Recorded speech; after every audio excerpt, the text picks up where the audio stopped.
Kita orang-orang yang kita cintai, insya-Allah kita akan berkumpul lagi dengan mereka dalam keadaan terbaik. Walaupun ada orang tak mau lagi berkumpul dengan istrinya di surga nanti. Kenapa tak mau berkumpul? Di dunia rewel kali Ustaz, nanti di akhirat begitu pula kelakuannya lagi, ajab awak kata dia. Enggak, tentu saja berbeda. Orang di akhirat itu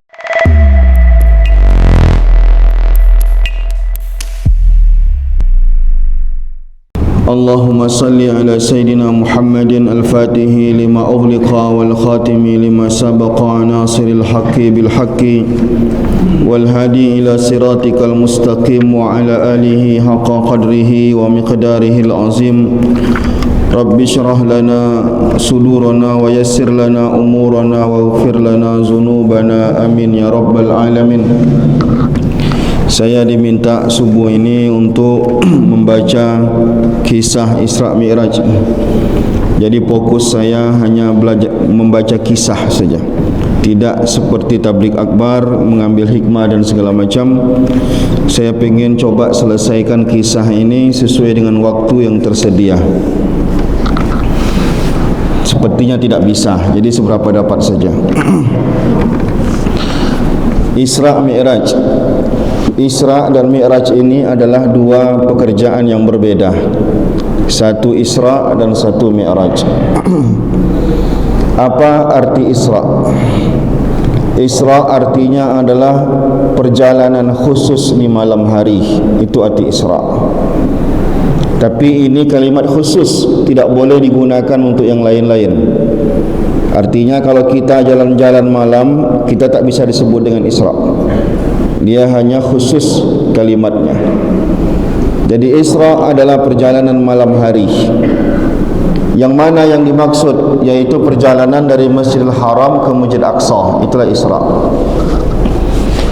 Sedangkan Mi'raj artinya adalah anak-anak tangga, naik mendaki anak-anak tangga. Itu yang disebut dengan Mi'raj.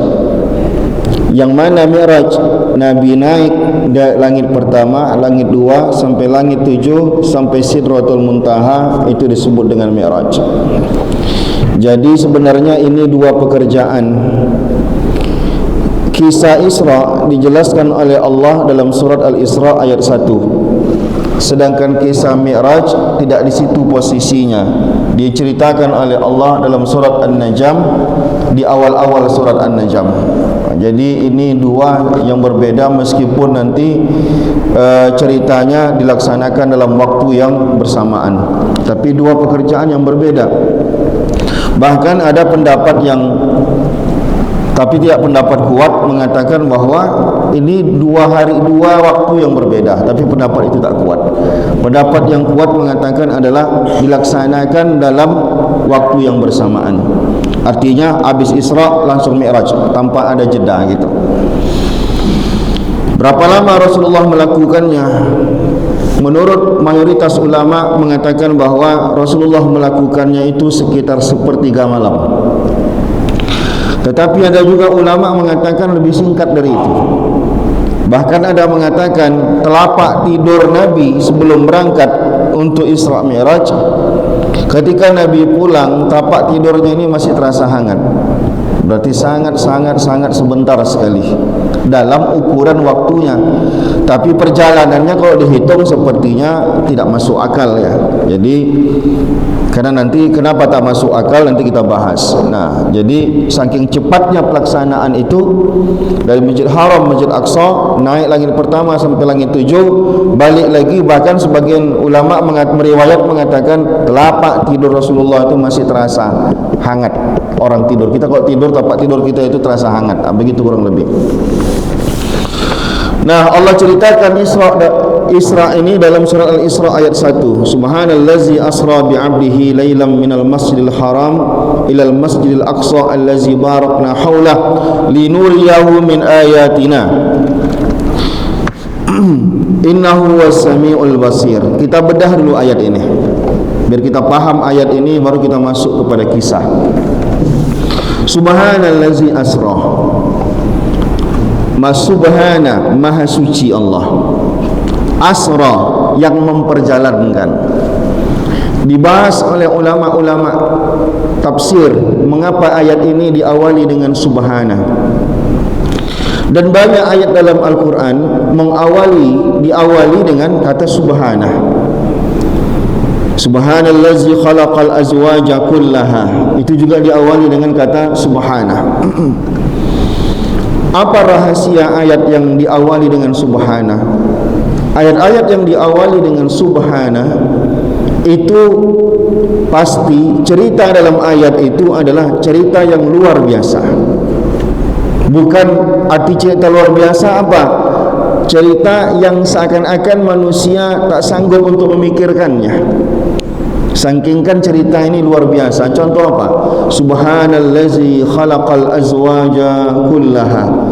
Maha suci Allah, segala sesuatu itu Allah ciptakan ada pasangannya. Orang heran kenapa segala sesuatu ada pasangannya. Lalu Allah ceritakan subhanallah. Apa maksud subhana? Kamu tak usah pikirkan itu pekerjaan Allah. Nah, itu kurang lebih. Mengapa ceritanya begitu hebat? Karena dia diawali dengan subhana. Karena makna subhana adalah tidak ada batas kekurangan bagi Allah Subhanahu wa taala.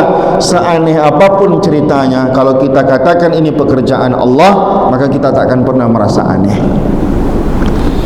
Maka ketika Rasulullah mengirim surat kepada Raja Heraklius, wahai Raja Heraklius, masuk Islam, bertobat kepada Allah supaya kamu dapat ampunan dan nanti kamu masuk surga yang luas surga itu seluas langit dan bumi. Dibalas oleh Raja Heraklius surat Nabi Muhammad SAW. Dipermainkannya surat itu. Kata dia apa? Kalau kamu katakan luasnya surga itu seluas langit dan bumi, surga seluas langit dan bumi, lalu neraka di mana tempatnya? Kata Raja Heraklius bermain kata-kata supaya Nabi bingung gitu ya. Jadi kalau seandainya langit dan bumi udah habis dengan surga, ya neraka berarti kan tidak ada lagi, kan begitu. Dijawab oleh Nabi SAW apa? Ya subhanallah. Tetap menggunakan kata subhana. Ya subhanallah, maha suci Allah. Yang kamu pikirkan itu seakan-akan Rasulullah katanya kamu pikirkan itu pekerjaan Allah, kamu tidak usah pikirkan. Lalu kata Rasulullah apa? Kasih Rasulullah logika balasan. Iza ja'al laila fa'ainan nahar. Sekarang kata Rasulullah, kalau malam datang, malam hari, siang tadi kemana perginya? Logikanya kan begitu. Seharusnya siang tadi ditempatkan kemana? Sekarang malam tiba. Kenapa hilangnya siang dengan datangnya malam? Kemana siang tadi pergi? Nah, ini logikanya. Kalau siang bisa diganti dengan malam, mudah bagi Allah. Di mana letakkan siang, wallahu a'lam. Tapi tiba-tiba saja siang tidak kelihatan lagi ketika datangnya malam. Mudah bagi Allah. Seakan-akan Rasulullah katakan seperti itu. Jadi kamu tidak usah kamu pikirkan di mana letak neraka, di mana letak surga. Ini bermain karena ayat Quran ada mengatakan wasari'u ila maghfiratin min rabbikum wa jannatin arduhas samawati wal ard. Segeralah kamu mendapatkan ampunan dari Tuhanmu dan surga yang luasnya selangit dan bumi. Kalimat inilah yang dipermainkan oleh Raja Heraklius. Nabi menjawab dengan kalimat ya subhanallah. Ini kalimat makna kalimat subhana. Jadi kenapa Isra subhanallazi asra diawali dengan kata subhana? Supaya kita jangan mikir ini pekerjaan kok aneh. Pekerjaannya memang pekerjaan aneh. Kenapa?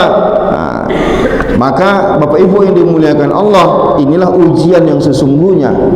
Dan Nabi ketika menceritakan ceritakan Isra dan Mi'raj, apa yang terjadi? Dalam sejarah dakwah Rasulullah ada dua kegiatan yang membuat orang paling banyak murtad di zaman Rasulullah. Apa itu? Ketika berpindahnya Masjidil Ka'bah dari Masjidil berpindahnya kiblat dari Masjidil Aqsa ke Masjidil Haram. Orang banyak kafir gara-gara itu. Mengapa? Karena mereka sangat mencintai Masjidil Aqsa. Yang kedua yang membuat orang banyak murtad di zaman Rasulullah adalah ketika Rasulullah menceritakan Isra dan Mi'raj. Orang-orang memukul kepalanya saking tak percaya dengan cerita Nabi SAW. Kenapa? Karena dia menganggap cerita ini bagaimana mungkin, memang tak masuk akal. Mana mungkin masuk akal cerita itu, cerita Isra Mi'raj ini. Kalau kita gunakan akal, dia tak masuk-masuk. Tapi kita menangkap cerita ini dengan iman kita, tidak dengan akal kita. Kalau dengan akal kita memang tak masuk. Bagaimana mungkin orang sekarang aja naik pesawat dari Masjid Aqsa, dari Mekah ke Palestina itu 2 jam. Dulu tidak ada kendaraan secepat itu. Lalu diceritakan Rasulullah, saya naik burak. Naik burak itu berapa kecepatannya? Kok bisa sepertiga malam kamu dari Masjid Haram, Masjid Aqsa, naik langit pertama, naik langit kedua. Antara langit pertama dan langit kedua, kata ahli mengatakan itu butuh waktu 500 tahun. Perjalanan langit pertama, langit kedua, belum lagi ini 7 langit, belum lagi turunnya lagi, belum naik Sidratul Muntahanya lagi.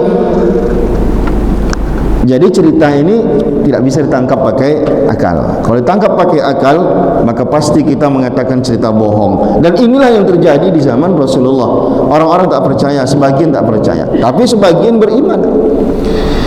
Abu Jahal ketika mendengar cerita ini, dia gembira. Apa yang membuat dia gembira? Dia punya cerita yang akan dia beber-beberkan ke orang tentang kebohongan Nabi Muhammad. Dia menganggap ini cerita yang akan menyudutkan Nabi Muhammad, karena cerita ini tak masuk akal. Nah, bagi dia inilah modal bagi dia mengatakan Nabi Muhammad itu gila, karena ceritanya aneh lah gitu. Maka Abu Jahal berjumpa dengan Abu Bakar. Wahai Abu Bakar, kamu masih percaya dengan sahabatmu itu? Dia bilang dia Isra Mi'raj, naik langit pertama, sampai sekarang ada sama kita dia. Kata Abu Bakar Siddiq, apa? Seandainya Nabi Muhammad bercerita jauh lebih aneh daripada itu, maka saya masih percaya kepada Nabi Muhammad. Nah, ini imannya, maka dia mendapatkan gelar As-Siddiq. Dan orang-orang siddiq itu adalah orang-orang yang akan menghuni surga. Ulaika ma'allazina an'amallahu alaihim minan nabiyyin was-siddiqin wasyuhada'i was-salihin. Itu isi surga. Nabiyyin, para nabi, was-siddiqin, orang-orang yang siddiq, wasyuhada, para mati syahid, was-salihin, dan orang-orang saleh. Siddiqin, orang-orang yang membenarkan agamanya. Itu siddiqin. Abu Bakar mendapatkan gelar Siddiq. Tapi apakah cuma Abu Bakar yang siddiq? Tentu tidak. Semua kita bisa jadi siddiq, tapi diakui atau tidak wallahu a'lam. Abu Bakar diakui dapat gelar dia siddiq gitu. Kita dapat gelar siddiq atau tidak wallahu a'lam. Tapi kalau kita mau meyakini apapun yang Allah katakan, kita menangkap, menerima apapun yang Rasulullah sampaikan, dan kita jalankan, kita patuhi, maka kita lagi siddiq itu. Nah, jadi begitu dia. Nah, maka Allah katakan subhanallazi asra, maha suci Allah asra, yang memperjalankan. Seakan-akan Allah ingin katakan Nabi Muhammad dalam cerita ini pasif. Nabi Muhammad dalam cerita ini pasif, sehingga dia tidak berbuat apa-apa. Karena kalau kita katakan Nabi Muhammad yang melakukannya, maka hebat betul. Tidak. Allah ingin katakan kepada kita, manusia dalam masalah ini Nabi Muhammad pasif. Allah yang menggerakkan. Ini semua dalam kuasa Allah. Jadi kita tidak usah bingung. Emang mungkin orang naik buraq? Berapa kecepatan buraq? Kata ulama di dalam menjelaskannya, buraq itu kecepatannya sekali dia melangkah langsung hilang dari pandangan mata. Secepat itu. Apa mungkin manusia biasa naik di atasnya tubuhnya tidak hancur? Pasti hancur tubuhnya. Naik kecepatan secepat itu begitu. Tapi kan Allah katakan ini bukan pekerjaannya Nabi Muhammad, ini pekerjaannya Allah Subhanahu wa taala. Nah, begitu kurang lebih seakan-akan kata subhanallazi asra bi abdihi. Apa makna bi abdihi? Abdun, hamba. Yang dimaksud kata ulama ruh dan jasad. Ada yang mengatakan ruh saja, jasadnya tidak ikut. Tidak, yang betul adalah kalimat abdihi menunjukkan bahwa Nabi Muhammad berangkat itu dalam keadaan sadar dengan ruhnya dan jasadnya sekaligus. Nah, bukan dalam keadaan mimpi, bukan dalam keadaan ruh saja, tapi ruh dan jasad. lailam minal masjidil haram, pada suatu malam, dilaksanakan malam hari, minal masjidil haram, dari masjidil haram, ilal masjidil aqsa, ke masjid aqsa. Ini menunjukkan kehebatan masjid haram dan masjid aqsa. Masjidil haram, bangunan yang paling pertama yang Allah bangun, yang ada di bumi ini, masjid aqsa, masjid haram. Yang kedua apa? Masjid aqsa. Kata Rasulullah, jaraknya berapa? Kata Rasulullah, hanya 40 tahun. Setelah dibangun Masjid Haram, maka 40 tahun berikutnya berdirilah Masjid Aqsa. Dari segi bangunan, mana yang dulu terbangun? Masjid Haram dulu, baru Masjid Aqsa. Tapi dari segi keafdalan, Masjid Aqsa bukan nomor 2. Karena nomor 2 ada Masjid Nabawi. Nomor 1 tetap Masjid Haram Mekah, yang kedua Masjid Haram Nabawi, yang ketiga Masjid Aqsa. Dari segi fadilah salat juga demikian. Nomor 1 Masjid Haram Mekah, salat di sana 100,000 kali lipat lebih banyak dibandingkan salat di masjid kita ini. Salat di Masjid Nabawi 1000 kali lipat lebih banyak pahalanya daripada tempat lain. Masjid Aqsa itu cuma 500 kali lipat lebih banyak dibandingkan kita salat di masjid yang lain. Yang keempat mana? Yang keempat adalah Masjid Quba. Sekali salat di Quba sama pahalanya seperti kita melaksanakan umrah yang sempurna. Ini urutan. Tetap kalau urutan duluan bangunan, Masjid Haram, Masjid Aqsa. Tapi kalau dari segi keafdalan, Masjid Haram Mekah, Masjid Haram Madinah, dan baru Masjid Aqsa. Maka kata Rasulullah, habiskan energi kita untuk sampai kepada 3 tempat ini. Nah, Masjid Aqsa dipilih oleh Allah Subhanahu wa taala, menunjukkan bahwa Masjid Aqsa ini akan menjadi satu lambang dalam Islam. Tidak bisa dikisahkan dengan kisah-kisah para nabi yang ada zaman Bani Israel. Bahkan kisah Ali Imran, Maryam dan lain-lain, Nabi Isa dan seterusnya, itu kisah-kisah Nabi yang hidup di kalangan Bani Israel, tidak bisa dipisahkan dengan Masjid Aqsa. Nah, ini keistimewaan Masjid Aqsa. Dan kata Rasulullah, nanti di akhir zaman, kejayaan Islam ini, Islamnya akan jaya. Islam ini akan menjadi pemenang. Orang-orang kafir akan habis semuanya. Pokoknya Islam ini kembali seperti kejayaan awal-awal dulu. Di mana dia akan bangkit? Bangkitnya adalah di kawasan Masjid Aqsa. Ini kehebatan Masjid Aqsa ini. Ini janji Rasulullah. Di situ nanti akan kebangkitan Islam itu, nanti di akhir zaman itu di kawasan Masjid Aqsa. Allazi barakna haulah, kata Allah, yang kami berkahi sekitarnya. Sekitarnya apa? Ya, kawasan-kawasan sekitarnya Allah berkahi. Linuriyahu min ayatina. Perjalanan Isra ini Allah ingin tunjukkan bukti-bukti kehebatan Allah. Nanti Nabi dalam perjalanan Isra Mi'raj ini dia akan dilihatkan ada contoh-contoh orang kalau dunianya begini, begini di akhiratnya. Kalau orang dunianya begini, begini akhiratnya. Nanti akan kita baca kalau waktunya cukup. Innahu was-sami'ul basir. Sesungguhnya Allah Maha mendengar dan Maha melihat. Inilah kurang lebih penjelasan dari surah Al-Isra ayat 1 ini. Kan cuma satu ayat yang menceritakan tentang ini. Selebihnya tentu hadis Nabi dan juga kisah-kisah yang dijelaskan oleh para ulama. Nah, paham kita apa sebenarnya hakikat daripada Isra dan Mi'raj dengan membaca ayat tadi. Setidaknya Isra'nya. Kalau Mi'raj nanti terpaksa kita baca pula surat An-Najm. Nah, kapan terjadi Isra Mi'raj? Isra Mi'raj terjadi pada tahun ini, perselisihan di kalangan ulama karena dia sejarah. Semua tentang Isra Mi'raj, masalah waktu itu pasti ada perselisihan. Tapi kita ambil pendapat yang mayoritas saja. Isra dan Mi'raj dilaksanakan di hari Senin. Ini pendapat yang mayoritas. Maka Nabi SAW sangat-sangat banyak berurusan dengan hari Senin. Nabi lahir hari Senin, Nabi meninggal dunia di hari Senin, Nabi diangkat menjadi Rasul hari Senin, Nabi hijrah hari Senin, dan Nabi melaksanakan Isra Mi'raj di hari Senin. Maka Nabi sangat berkesan dengan hari Senin. Nabi berpuasa di hari Senin. Kenapa engkau berpuasa di hari Senin ya Rasulullah? Zalika yauma wulidtu fihi. Karena hari Senin aku dilahirkan oleh Allah, diciptakan oleh Allah Subhanahu wa taala. Lahir di hari Senin. Maka Nabi berpuasa, syukur. Kita kalau dapat nikmat kita mesti bersyukur. Ulang tahun kita itu nikmat. Usia dikasih sama Allah, maka kita syukuri, tambah ibadah kita apa saja, sedekah dan lain-lain. Nabi teringat dia dilahirkan di hari Senin, maka dia berpuasa di hari Senin, walaupun nanti banyak alasan-alasan lain. Bapak kalau ulang tahun silakan buat acara, tapi jangan tiup-tiup lilin, nanti akan ada make a wish di situ. Make a wish itu perbuatan majusi. Tapi kalau bolunya tidak apa-apa. Masak bolu sebanyak-banyaknya sedekahkan. Masak bolu sebanyak-banyaknya sedekahkan. Anak kita diajarkan seperti itu. Hari lahirnya kalau dia pengen memperingati silakan, tapi tingkatkan ibadah di hari itu. Karena semua syukur, rasa syukur ditunjukkan dengan peningkatan ibadah.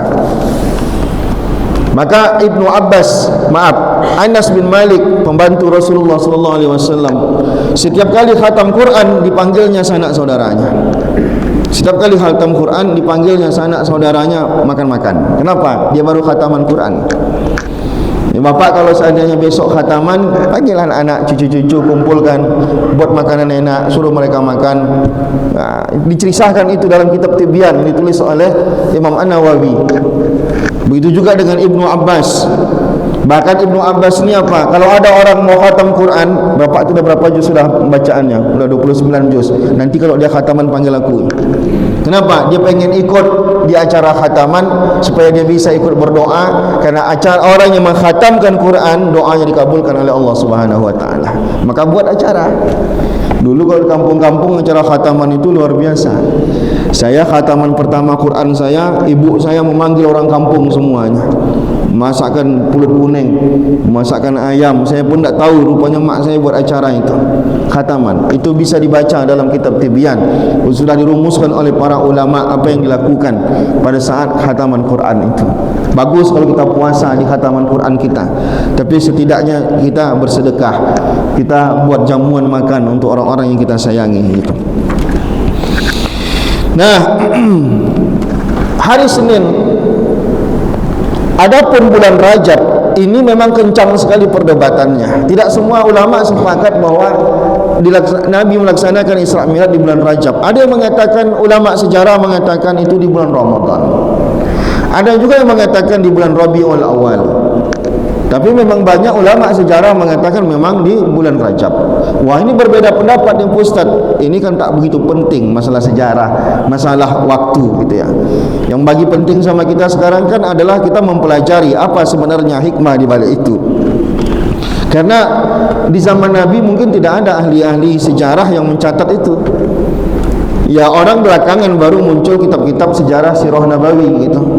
Sehingga nanti orang-orang yang ahli sejarah pun bisa jadi mereka berselisih paham masalah waktu. Harinya kapan, bulannya kapan, tahunnya pun diperselisihkan. Ada yang mengatakan 1 tahun sebelum hijrah, dan yang paling banyak mengatakan 3 tahun sebelum hijrah. Nah, 3 tahun sebelum hijrah. Ada yang mengatakan 1 tahun sebelum hijrah. Nah, ini namanya juga masalah waktu tak bisa dipastikan. Nah, kita cuma mengambil pendapat yang paling banyak yang disebutkan oleh para ulama dalam masalah ini. Nah, terjadi di tahun ke-10 menurut pendapat yang paling kuat. Di tahun itu disebut dengan Amul Huzni. Apa Amul Huzni ini? Amul Huzni artinya tahun menyedihkan. Karena dalam sejarah Rasulullah, titik terendah dalam hidup Rasulullah di tahun itu. Mengapa Rasulullah berada pada titik terendah dalam hidupnya? Karena pada waktu itu orang yang selama hari ini mendukung dakwah dan segala macam, backing donatur meninggal dua-duanya. Di tahun yang sama hanya berkelang 3 bulan meninggal Abu Talib. Nabi SAW terpukul dengan meninggalnya Abu Talib. Banyak hal yang membuat Nabi terpukul, tapi yang paling membuat Nabi terpukul apa? Meninggalnya Abu Talib. Nabi yakin setelah ini dakwahnya akan terasa sulit. Kenapa terasa sulit? Karena yang membackingi dia adalah pamannya ini. Orang tak berani menyentuh Nabi Muhammad, padahal orang marah. Orang pengen bunuh Nabi Muhammad, tapi orang sungkan, segan dengan orang-orang di sekitarnya. Siapa di sekitarnya yang paling getol untuk melindungi Nabi Muhammad? Ya pamannya sendiri walaupun tak Islam. Maka Nabi yakin meninggal pamannya ini hidup akan terasa sulit, dakwah akan sulit, karena backing udah nggak ada lagi. Yang ada seperti Hamzah, tapi kan secara sosial Hamzah kan tidak sehebat Abu Thalib. Hamzah juga ditakutin, tapi Hamzah bukan orang yang tampil di publik. Hamzah itu lebih banyak berburu daripada hidup di tengah kota. Hamzah itu hari-harinya berburu, yang diburunya itu harimau, yang diburunya di padang pasir. Itu kerjaan Hamzah. Tapi Hamzah juga melindungi. Maka Abu Jahal pernah mencarutin Rasulullah, dipukul oleh Hamzah. Abu Jahal tidak pernah melawan. Ini pentingnya backing. Maka dalam dakwah ini pun kita harus ada orang-orang hebat di sekitar kita yang mendukung dakwah ini gitu ya. Harus ada anggota dewannya, harus ada polisinya, harus ada TNI-nya, harus ada pejabatnya, supaya nanti dakwah ini melenceng-melenceng sedikit, tidak jadi bully-bulian gitu ya. Kadang nanti preman tak suka mendengar cerita ustadznya, pukulinya, enggak ada yang lindungi. Ustadznya pun bercerita lantang tak berani. Kalau walaupun pemerintahnya salah, tapi tak berani cerita lantang. Kenapa? Karena enggak ada backingnya. Maka orang-orang baik mesti jadi orang hebat. Orang-orang baik mesti jadi anggota dewan. Orang-orang baik mesti jadi aparat. Orang-orang baik mesti jadi pejabat, supaya dakwah terlindungi. Rasulullah merasa sulit dengan meninggalnya Abu Thalib. Yang kedua, Rasulullah juga merasa meninggal Khadijah. Tentu saja dia sayang istrinya. Dari sekian semua istri yang paling dia sayang adalah Khadijah. Tapi lebih dari itu, meninggalnya Khadijah, dakwah juga semakin sulit. Karena Khadijah habis-habisan membela Rasulullah. Secara sosial, Khadijah juga perempuan terhormat. Dan yang kedua, secara finansial, Khadijah itu punya banyak uang. Maka Rasulullah butuh donatur untuk dakwahnya. Maka secara sosial selama hari ini Khadijah membantu, secara finansial modal dakwah juga Khadijah membantu. Nah, Rasulullah meninggal dua ini, Rasulullah sangat terpukul sekali. Dan apa yang dikhawatirkan Rasulullah terjadi. Apa yang dia khawatirkan? Dakwah sulit. Dan betul terjadi. Orang-orang mengganggu Rasulullah setelah itu. Maka Rasulullah pindah dari Mekah ke mana? Rasulullah pindah dari Mekah, berpindah ke Taif. Taif itu kalau naik bus 5 jam dari Mekah. Bayangkan dulu jalan kaki berapa jauh. Sedangkan naik bus saja itu 5 jam sekarang. Taif itu beda dengan Mekah. Taif itu ya buah-buahan banyak, tidak tandus seperti Mekah dan lain-lain. Tapi ternyata pindahnya Rasulullah ke Taif juga tidak ada backing di sana, hidup juga sulit. Bahkan orang-orang didoktrin untuk melukai Rasulullah. Bahkan anak-anak yang tak tahu apa-apa mengejar Rasulullah pakai batu. Kaki Rasulullah berdarah, ke jidat Rasulullah pun berdarah. Anak-anak tak ngerti apa-apa, disuruh kejar segala macam. Akhirnya Rasulullah pun lari. Rasulullah berlindung di bawah pohon. Di saat itulah malaikat sangat emosi dengan orang-orang Taif.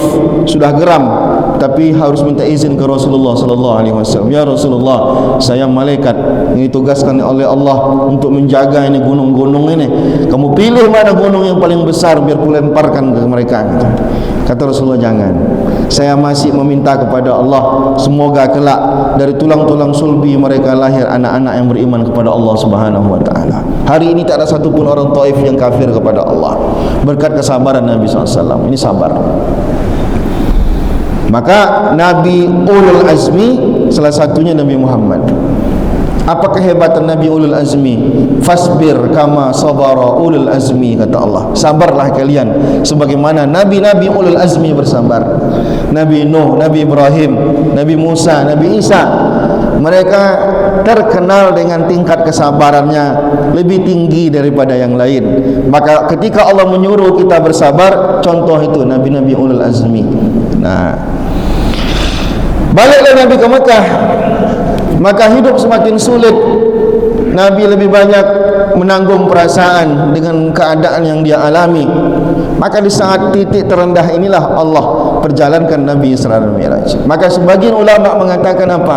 Isra dan Mi'raj adalah hiburan untuk Nabi Muhammad sallallahu alaihi wasallam. Butuh healing lah gitu kurang lebih. Karena di setelah ini Allah akan, jadi kalau hidup Nabi ini misalkan sudah sangat menukik dia sampai ke titik terendah, maka setelah ini Allah akan naikkan lagi menuju kepada kesuksesan dalam berdakwah. Tentu saja ada masa sulit dalam berdakwah, hidup Nabi begitu. Maka ketika Nabi sampai kepada titik terendah, maka Allah ingin naikkan lagi. Maka seakan-akan Allah katakan kepada kita, inilah penjelasan, fa inna ma'al usri yusra, inna ma'al usri yusra. Sesungguhnya di balik kesulitan yang kita hadapi ada kemudahan. Kita mesti berhusnuzon kepada Allah dan bersikap yang baik. Maka kalau orang bersikap baik, maka titik terendah itu adalah akhir daripada kesusahan dia. Dia akan naik menuju kesuksesan. Nah, begitu kurang lebih. Maka semua orang akan diuji oleh Allah. Bahkan sebuah riwayat mengatakan kita ini setidaknya setahun itu sekali dua kali akan mendapat cobaan besar dalam hidup kita. Tapi apa yang Allah kehendaki, yang Allah kehendaki adalah wasta'inu bisabri wassalah. Kalau Allah kasih kalian satu masalah, kalian mesti menghadapinya dengan cara yang benar. Apa itu? Sabar. Yang kedua, solat. Sabar dulu. Jangan langsung begitu dapat masalah langsung buru-buru pengen menyelesaikan, akhirnya salah dalam menyelesaikan. Tarik nafas dulu. Tarik nafas dulu. Nah, berpikir jernih. Seakan-akan Allah ingin katakan begitu. Ada masalah kalian, jangan bergebu-gebu pengen selesai. Tarik nafas, pikiran jernihkan. Nah, setelah itu solat kita. Maka ulama mengatakan ada solat hajat. Kita punya masalah, punya problem dalam hidup, wuduk kita solat 2 rakaat, minta kepada Allah supaya Allah selesaikan solat hajat kita. Maka kata sahabat apa? Nabi Muhammad itu paling banyak masalahnya. Kenapa paling banyak masalahnya? Bininya 11, kita bini 1 aja banyak masalah. Apalagi Nabi SAW pimpinan negara, Nabi SAW pimpinan agama, Nabi SAW membawa agama yang baru. Apa tak banyak masalahnya? Tapi setiap kali Nabi dapat masalah, kata sahabat apa? Nabi pasti solat 2 rakaat. Nah, maka ahasiban nas an yutraku an yaqulu amanna wa hum la yuftanun, kata Allah. Kalau orang itu mau dinaikkan imannya, dia mesti dicoba dulu. Kalau belum ada ujiannya, berarti imannya belum naik. Jadi kalau kita lagi diuji oleh Allah, kita baik sangka aja, oh ini iman saya mau dinaikkan ini. Berat memang ya, kadang kita harus kehilangan, kadang kita ya mendapatkan hukuman sosial segala macam, tidak masalah. Nah, maka Nabi pun berbaring malam hari. Saat terbaring malam hari inilah tiba-tiba atap rumah Nabi SAW terbuka, seperti ada eskalatornya, terbuka dengan sendirinya. Bapak kalau Masjid Nabawi siang-siang pagi-pagi itu bapak duduk di situ, dia terbuka sendiri dia. Sekitar itulah kurang lebih contohnya ya. Mungkin dulu tidak secanggih itu, tapi Allah ingin tunjukkan kalau Allah iza arada syai'an yaqula lahu kun fayakun, terbuka. Turun malaikat. Di antaranya malaikat Jibril menghampiri Rasulullah. Apa yang dilakukan malaikat ini? Membelah dada Rasulullah, mengeluarkan hati Rasulullah sallallahu alaihi wasallam dan meletakkannya ke mangkok, dan hati itu dicuci pakai air Zam-Zam, dimasukkan lagi lalu sembuh seperti semula. Maka kata ulama sejarah mengatakan Nabi ini paling sering mengalami pembelahan dada. Setidaknya tercatat dalam sejarah 4 kali dada Nabi ini dibelah. Pertama ketika diasuh oleh Halimatus Sa'diyah. Ketika kecil Nabi bayi diasuh langsung, disusui oleh Halimatus Sa'diyah. Jatah pengasuhannya cuma 2 tahun. Ketika 2 tahun diasuh oleh Halimatus Sa'diyah, ternak-ternaknya berkembang, kebun-kebunnya pun berkembang sehingga dia merasakan keberkahan, anak itu hidup bersama dia. Maka ketika 2 tahun habis masanya, dia pulangkan ke atuknya Abdul Muttalib, berubah langsung lagi kehidupannya. Nah, maka dia minta lagi kepada Abdul Muttalib, saya lanjutkanlah pengasuhan anak ini. Maka ditambah 2 tahun lagi, jadi 4 tahunlah Rasulullah hidup bersama Halimatus Sa'diyah.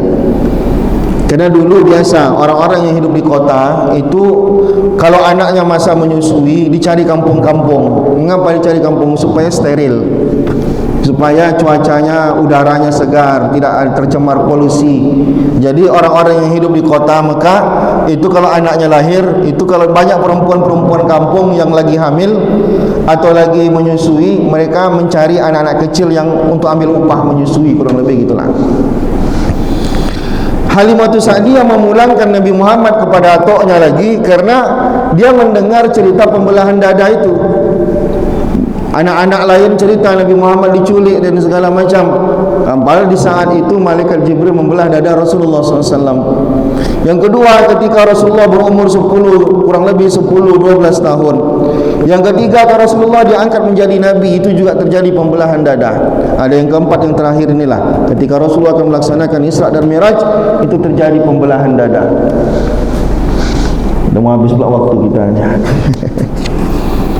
Ini kalau masuk suruh atau memang sudah boleh sholat suruh, Pak? Nunggu lagi ya? Berarti ada sekitar 12 menit lagi. Nah, lalu kemudian Bapak Ibu yang dimuliakan Allah, setelah pembelahan dada ini, maka Nabi SAW siap untuk diberangkatkan. Apa hikmahnya? Ya, hikmahnya adalah bahwa kita kalau ingin berjumpa dengan Allah, melakukan perjalanan suci, hati kita mesti bersih. Illa man atallaha biqalbin salim. Yang akan berjumpa dengan Allah Subhanahu wa taala hanya orang-orang yang hatinya bersih, yang hati-hatinya salim, selamat daripada kemunafikan, selamat daripada dendam, selamat daripada kebusukan-kebusukan. Maka kalau kita sebelum mati, pastikan hati kita sudah bersih. Maka dimulailah perjalanan, didatangkanlah buraq. Buraq ini kata Rasulullah ukurannya di atas bughal, di bawah kuda. Apa bughal itu? Bughal itu adalah hasil perkawinan silang antara kuda dengan keledai.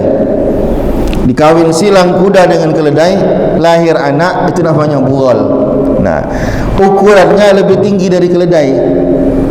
Saya enggak tahu Bapak sudah pernah lihat keledai atau belum. Artinya lebih rendah sedikit dari kuda, lebih tinggi sedikit dari bughal. Artinya hampir-hampir mirip ke kuda ukuran tingginya. Nah, kalau dikisahkan begitu. Berapa kecepatannya? Kecepatannya sekali dia melangkah langsung hilang dari pandangan. Berapa kilometer per jam? Wallahu a'lam bishawab. Tentunya lebih cepat daripada pesawat. Pesawat itu kita tengok lama merayap di atas. Tak mungkin secepat itu. Tak mungkin selambat itu maksudnya. Karena dia dikisahkan buraq ini sekali dia melangkah dah enggak nampak lagi, hilang langsung. Berapa kecepatannya? Hitunglah sendiri. Kecepatan apa istilahnya kalau di kita gitu kurang lebih. Nah, dalam perjalanan sebelum sampai kepada titik akhirnya kan Masjidil Aqsa, perjalanan Isra ini. Maka selama dalam titik perjalanan ini, maka Rasulullah ditunjukkan beberapa hal sebagai gambaran hidup orang-orang di dunia dan apa yang dia rasakan kelak setelah di hari pembalasan.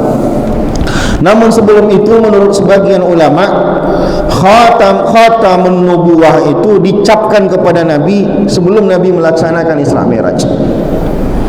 Apa itu khatamun nubuwah? Semacam stempel kenabian yang letaknya di antara dua bahu, tengah-tengahnya di bawah tengkuk ada semacam stempel kenabian. Dia macam ada tulang sedikit menonjol, lalu ada sedikit bulunya, kata sahabat. Itu disebut dengan khatamun nubuwah, bukan khatimun nubuwah. Kalau khatimun nubuwah artinya penutup para nabi. Ini khatamun nubuwah.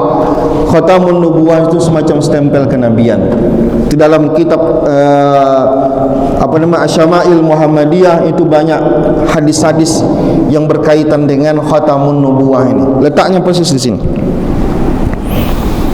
Kalau stempel kenabian kurang lebih begitulah kalau diterjemahkan bahasa kitanya gitu ya. Nabi punya stempel juga, stempel cincin. Tapi kalau surat itu untuk surat tang.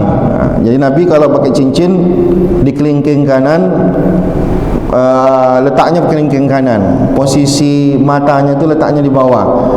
Di matanya tertulis Muhammadur Rasulullah. Kalau ngirim surat, udah ada stempel di situ. Kurang lebih gitulah. Jadi stempel, kalau stempel surat di zaman Nabi udah ada. Nah, ini stempel ini di diri Nabi, di tubuh Nabi. Di sini posisinya. Tuh ada semacam stempel kenabian. Nah, Nabi pun siap untuk melaksanakan Isra dan Mi'raj. Banyak titik-titik yang akan disinggahi Nabi. Dari Masjid Haram ke mana? Enggak langsung Masjid Aqsa. Nabi singgahnya banyak tempat. Ada Nabi singgah ke Madian. Madian tu ujung Syam. Nabi juga disinggahkan ke Bukit Sinai. Jadi banyak tempat-tempat singgah Nabi sebelum sampai kepada tujuan akhir Masjid Aqsa. Dalam perjalanan itu Nabi SAW ditunjukkan banyak hal. Di antara yang ditunjukkan oleh Allah Subhanahu Wa Taala, Nabi ini gaibnya Jibril. Jadi kemana Nabi pergi, yang nemani Jibril. Sampai ke langit pun itu yang akan mendampingi gaibnya Jibril. Jika Nabi melihat Jibril dalam wujud yang asli. Setidaknya Nabi melihat Jibril dalam beberapa kali dalam wujud yang asli. Pertama, ketika di awal-awal Nabi mendapatkan wahyu, itu Nabi melihat Jibril dalam wujud yang asli, langsung mendemam, langsung sakit. Maka Nabi SAW gemetaran pulang ke rumah, dipeluk oleh istrinya. Kenapa? Kata Khadijah. Nabi tak bisa berbicara. Ditanya oleh Waraqah bin Naufal, diceritakan oleh Nabi, kata Waraqah bin Naufal, hazan namus, yang kamu lihat itu namus. Namus itu maksudnya malaikat. Yang kedua, Nabi melihat wujud asli malaikat Jibril itu ketika malaikat Jibril menjadi gaib Nabi SAW dalam Isra dan Mi'raj. Tapi Buraq, menurut ulama, Buraq ini hanya digunakan dari Masjid Haram ke Masjid Aqsa. Ini menurut sebagian ulama. Sedangkan Mi'rajnya Buraq nak ikut campur lagi. Begitu kurang lebih. Malaikat Jibril sayapnya sampai 700, ketinggiannya sampai ke langit. Apa enggak mendemam Rasulullah melihatnya? Kalau kita mungkin mati ketakutan. Tapi Nabi Muhammad diberikan oleh Allah kekuatan berbeda dengan kekuatan manusia biasa. Dalam sebuah hadis dikatakan Nabi Muhammad itu punya kekuatan fisik. Fisiknya punya kekuatan 30 kali lipat dibandingkan dengan laki-laki biasa. Di hadis lain disebutkan 40, bahkan dalam sebuah riwayat dikatakan kekuatan Nabi itu 100 kali lipat dibandingkan dengan orang biasa. Ini kekuatan Nabi itu. Maka dia mentalnya juga kuat, karena dia akan dihadapin itu tak sembarangan. Maka mohon maaf, Nabi itu dia mampu menggilir 9 istrinya dalam satu malam. Itu dalam Sahih Bukhari diceritakan dalam beberapa hadis. Nabi SAW dalam satu malam dia bisa keliling ke rumah istrinya. 9 rumah istrinya dia mampu datangkan semua dalam satu malam. Dan Nabi itu tentu saja merasa kurang. Kenapa dia merasa kurang? Seharusnya lebih dari itu istri Nabi. Karena kekuatannya tidak sama seperti bapak-bapak. Kekuatan Nabi 100. Kalau 1 lawan 1 kita butuh 100. Nabi cuma punya 9 istrinya. Jadi orang bilang Nabi itu punya penyakit. Penyakitnya apa? Penyakit nafsuan. Tidak, Nabi itu justru lebih banyak menahan daripada dia melebih-lebihkan, melampiaskan nafsunya kepada istrinya. Maka dari istrinya tidak digaulinya sama sekali, seperti Bunda Saudah, karena tuanya dikasihnya jatahnya kepada Sayyidah Aisyah radhiyallahu taala anha. Jadi tuduhan itu tak beralasan, karena dia tak kenal dengan Nabi Muhammad SAW. Kalau kita punya kekuatan 100 laki-laki, tentu kita butuh minimal 100 bini. Begitu kurang lebih. Maka Nabi SAW lebih banyak menahan nafsu daripada melampiaskan nafsunya terbuang-buang. Lalu kemudian Bapak Ibu yang dimuliakan Allah Subhanahu Wa Taala, maka Nabi SAW ditunjukkan beberapa bentuk orang. Pertama, Nabi SAW ditunjukkan orang-orang yang punya kebun. Di kebunnya itu buah-buahnya asal dipetik langsung muncul lagi. Misalnya mangga nih, dipetik mangga itu muncul lagi, tanpa menunggu musim, tanpa menunggu putik dulu, lalu mengkal, lalu masak. Nak begitu putik yang masaknya, muncul lagi buah yang siap dimakan lagi. Nabi kagum, hebat ini orang. Ya malaikat Jibril, kata Nabi, ini orang ini di dunianya ngapain? Kok dia mewah betul hidupnya di akhirat ini? Kata Rasulullah, kata malaikat Jibril mengatakan apa? Ini orang ya Rasulullah dermawan. Dilipat gandakan oleh Allah kebaikan dia 700 kali lipat. Maka setiap kali dia menikmati apa yang Allah berikan, langsung muncul lagi, karena Allah mengganti apapun yang dikeluarkan di jalan Allah Subhanahu Wa Taala. Ditunjukkan oleh Allah. Ini loh orang dermawan-dermawan itu. Ini pelajaran penting bagi kita untuk tidak pelit, karena iman itu dibuktikan dengan kedermawanan kita. Kalau orang pelit, bukti iman tidak ada. Lalu lanjut perjalanan, tiba-tiba tercium bau harum luar biasa. Ini apa yang harum ini, wahai Jibril? Ini adalah Masyitatu binti Fir'aun. Ini adalah harum ini bersumber dari Masyitah. Masyitah kalau bahasa Indonesianya tukang make up. Tukang make up anak gadis Fir'aun. Ya Rasulullah, ini tukang make up anak gadis Fir'aun. Masyitah itu tukang sisir, tapi kalau terjemahan sekarang make up lah.